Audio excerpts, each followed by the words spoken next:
Hello everyone! Today we're going to be learning about the Founding Fathers. Yay! So these great men created the great country that we live in today. Can anyone name some of the Founding Fathers?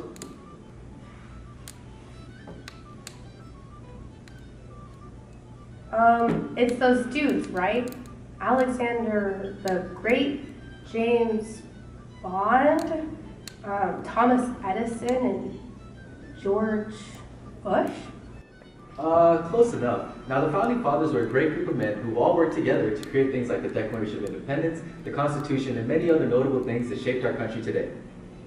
Actually, the Founding Fathers didn't always work great together and definitely had a lot of conflict in their lives. Hi, I'm Kevin, and this is SMH Ruins the Founding Fathers.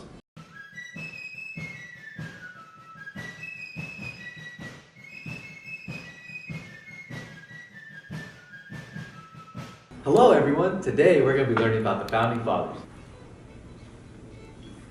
Pretty sure I'm the only one here. Never mind, forget it. I'm Kevin. My job is to tell people when they're misrepresenting history or only telling people the parts that they want to talk about. Well, I think I can handle teaching my own class on my own. Thank you very much. Yikes. Okay, Mr. Johnson. Mr. Johnson. Okay, Mr. Jonathan. Johnson. I'll give you a fair shot at teaching it and just jump in if I have anything to add. Maria, why don't you join us for a second? Okay, jump on 3. 1, 2, 3. Wait, where's my classroom? Continue, you were saying. Fine, whatever. Now, can anyone tell me what political party James Madison was a part of? You mean like the Republicans and the Democrats? Close. Back in that time, there were Federalists and Anti-Federalists. James Madison was a Federalist. Oh, okay. Madison was from Virginia. His father was the richest man in the county, so he got a very good education. He was very close friends with Thomas Jefferson because they were both very introverted. He supported religious freedom and was known as the father of the Constitution and the father of the Bill of Rights. So how am I doing so far? Not bad, but here's your problem. You, like many other people, view history as a black and white situation in which one man was either good or bad, and he did certain things based off of if he was good or bad. But that isn't how history works. Each person you learn about had a history, a family, a unique moral compass, and often both good and bad aspects to their life. I always just thought of historical figures as just names on a page. You say there are good and bad parts to both. So Mr. J explained the good parts. What are the bad? Before I explain, you have to understand that back then James Madison had his own personal beliefs and morals, so what might be shocking today wasn't so much back then. Could you just get on with it? I want to get back to teaching my classroom. As you mentioned before, Justin, Awesome. Madison was a Federalist. Like most Federalists, he originally opposed the Bill of Rights, believing the Constitution was sufficient and a Bill of Rights was unnecessary. His opinion on the Bill of Rights drastically changed over time, and lots of people have ideas as to why. The popular opinion among historians is that he switched his views so that he would be voted into Congress and used his support of the Bill of Rights as a campaign point, and then continued his support of it to fulfill his campaign promises. Others say that Madison realized that he needed to support the Bill of Rights because without it, there would need to be a large structural change in the Constitution. Wait, but didn't Mr. J say that he was the father of the Bill of Rights? He was, but not for the reasons you think. You see, he wanted to gain political influence with people with opposing views. In the Federalist Papers, number 10, Madison states, "There are two methods of curing the mischiefs of faction, the one by removing its causes, the other by controlling its effects. There are again two methods of removing the causes of faction, the one by destroying the liberty which is essential to its existence, the other by giving to every citizen the same opinions, the same passions, and the same interests." Basically, Madison believed in a centralized government. Okay, I see how this works. You take the same things that I say and put fancy words in front of them to make you sound smarter than me. You keep telling yourself that, James. Well, I bet you know a lot about James Madison, but I bet you don't know a lot about his close friend and colleague, Thomas Jefferson. I have a pretty good idea, but I'll give you a shot at it. Thomas Jefferson was a very influential man. He wrote some of the most important documents in our nation's history, such as the Virginia Statute of Religious Freedom and the Declaration of Independence. You're really asking to get educated right now. I'm guessing you're referring to the fact that he was a slave owner, even though he wrote all men are created equal? While that did cross my mind, I'll let that one pass, since the first draft of his declaration did include something about slavery. Did it say all men are created equal except for slaves? That's messed up.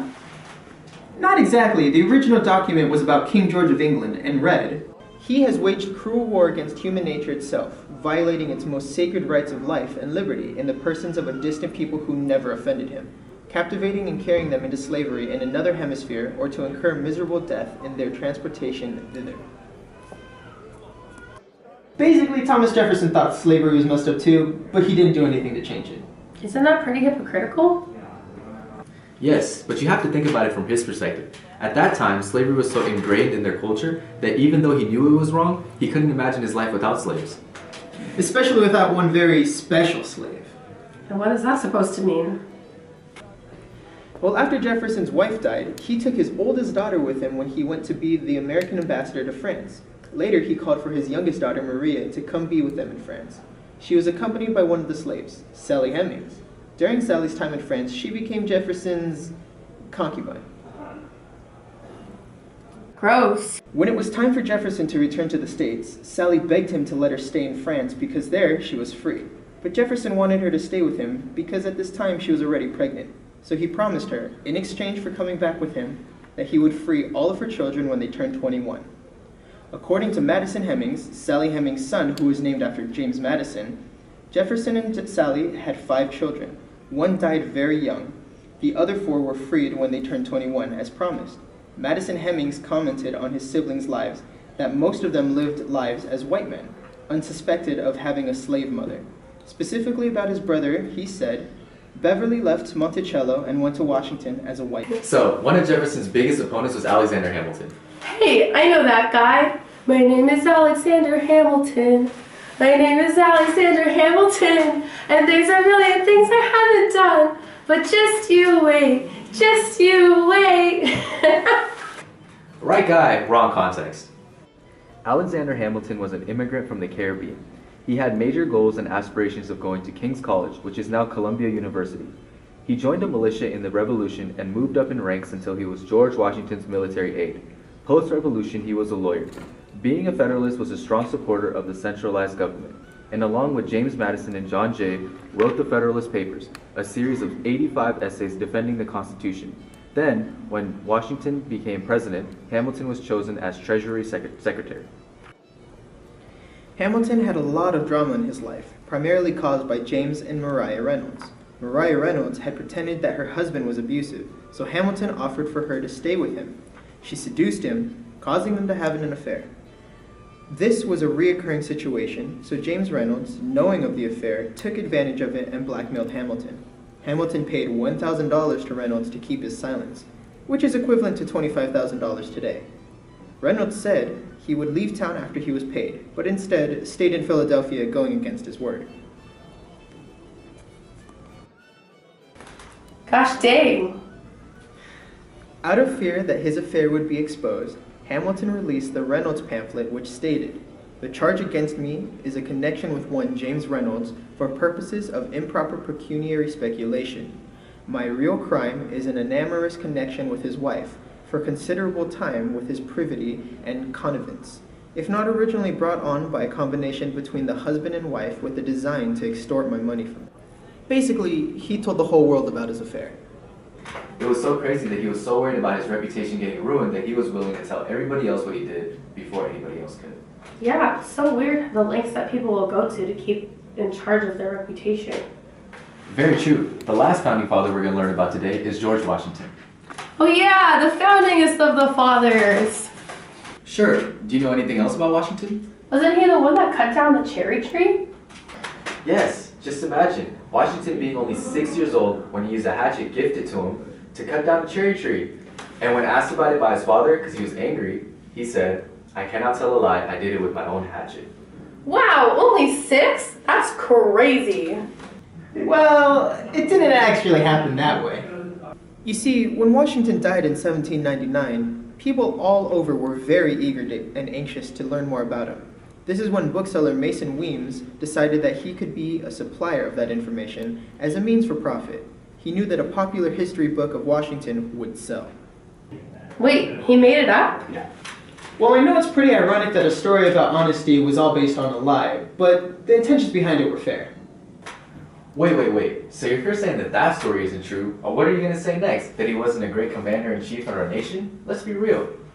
Truth is, Washington was a great leader of our military, especially during the Revolutionary War, but even he faced many challenges that aren't often mentioned today. Like what? In Washington's letter to New Hampshire from Valley Forge, he writes to them and made clear his urgency, giving a concerned description of the struggles of his troops and considered warnings of the consequences of failure of war. The troops, around 2,000, had already died from cold, hunger, and various other diseases. He needed the New Hampshire legislature to raise more men, as he knew that the war would be lost if things continued in that fashion. Really? That's interesting. You don't hear about that very often. Exactly. Okay, I don't get it. What do you mean? I understand that all these dudes had like real lives and real emotions and stuff, but I don't get why it affects us today, since they're all just dead now. I've never thought about it that way. Whoa, this has never happened before. I'm at a loss for words. I got this one. Maria, I know it's easy to think the history back then doesn't really apply to us now, but it really does. And I never made a connection to the founding fathers before this know-it-all. Now it's starting to make sense to me. Aw, thanks for calling me a know-it-all, Juniper. So, what is this epiphany that you've had? Well, half of the information that Kevin said, I never heard of before, and I've been studying history for a very long time. I like that you're saying that I taught you stuff, but I'm struggling to see the point of this. I've been a history teacher for a long time, but some of the stuff you said I've never learned or taught them in my class. How does that make any sense? The information has been omitted. Exactly. The founding fathers were viewed as a cohesive group of equal partners who had an amazing life, but that wasn't true at all. They all had their problems within, amongst each other, and in their personal lives. So they had different lives than we thought. Who cares? Maria, when you're scrolling through InstaChat and Snapgram, what do you see? It's Instagram and Snapchat, Jeremiah. Whatever. The point is, when you see these people, what do you see? Pictures of people living their lives. And are they usually happy or sad? Happy, I guess. And how does that make you feel? What are you, a therapist now? Fine, I guess. Glad to see that they're having fun. Would you say that when you're seeing people on Instagram looking happy, would that have an effect on your happiness? I mean, I guess. So would you say that the perception of your own life is perceived on other people's lives? Yeah. In a study entitled Impact of Social Media on Self-Esteem, it states there is a strong relationship between social media and self-esteem.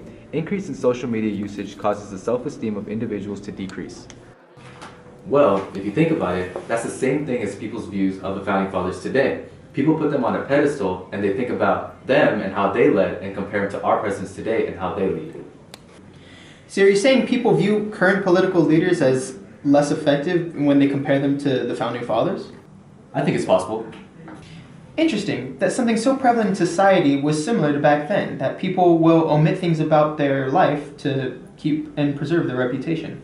Yeah, so James Madison hid the fact that he wasn't personally supportive of the Bill of Rights. Thomas Jefferson hid his relationship with Sally Hemings. Alexander Hamilton, he would have hid his affair, but he was scared of people exposing him, so he just told the world. And George Washington, most of the stories that we hear about him aren't even true. People just wanted to preserve his reputation. Looks like my work here is done. Will you guys join me for another number?